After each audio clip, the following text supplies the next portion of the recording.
So we're back. This is episode 2 of season 1 of Twin Peaks, where we talk about the episode with the knowledge of what happens in seasons 2 and 3. So if you haven't seen seasons 2 and 3 of Twin Peaks, it's best to stop watching. For those of you who have, I have a few things I want to say about episode 2. Which is technically the first episode of season 1, but by and large it's the episode after the pilot. It's quite easy to get into Cooper's weird idiosyncratic way of being simply because he's just so much fun. He's hanging upside down when we meet him in this episode, and he is perplexed with conspiracy theories. So that kind of tells you a lot about his character. He doesn't take things at face value. He likes to look beyond what we might be happy to deal with and file away as fact.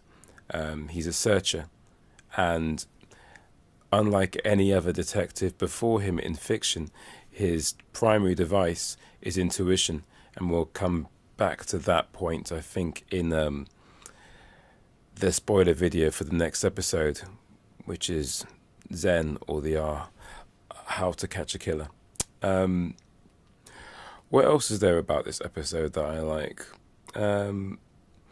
Laura died from shallow wounds, and Bob attacked Freddy with shallow wounds in season 3. Do you remember the big ball of Bob hitting Freddy over and over again? He was making shallow wounds, and so when Doc Hayward suggests or tells us that Laura died of shallow wounds, it couldn't be something that I just let go after seeing season 3.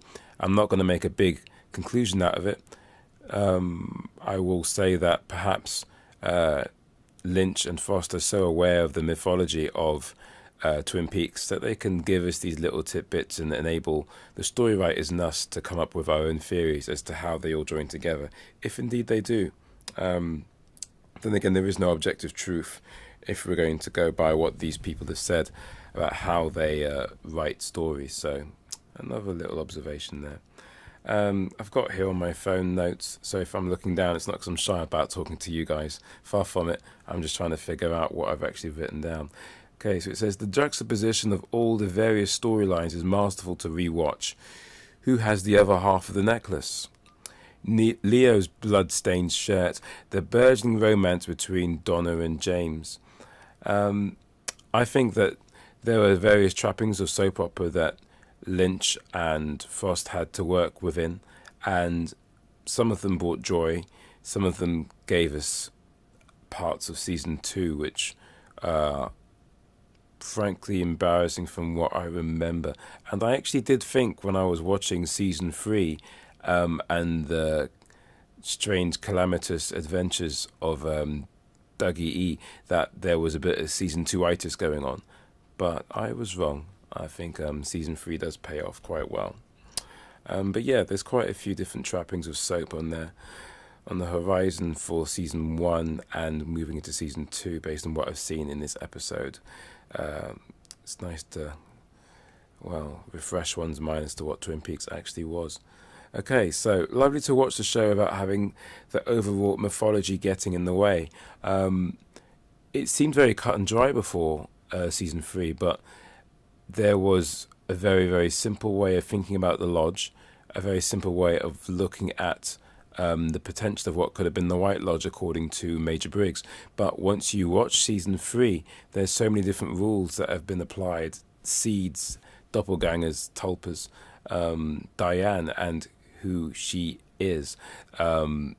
There is many good things about adding to a mythology because it gives it more of a sense of scope, but more often than not, just like in, say, a comic book, once you layer mythology upon mythology, it becomes quite a task. And though I enjoyed the task because many people are dissecting Twin Peaks along with me, it's lovely to go back to the first season and feel like you're moving along a very easy road rather than a strange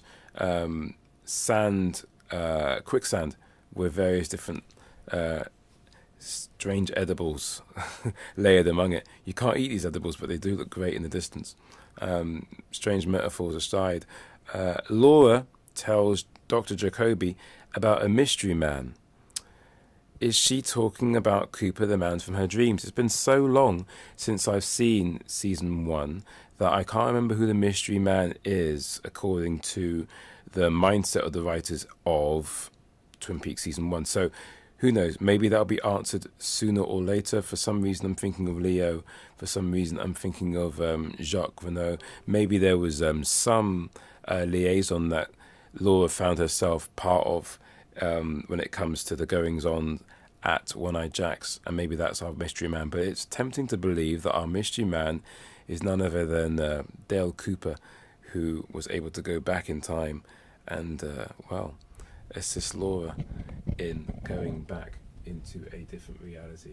That's it for now. I will see you next Sunday for episode 3 of season 1.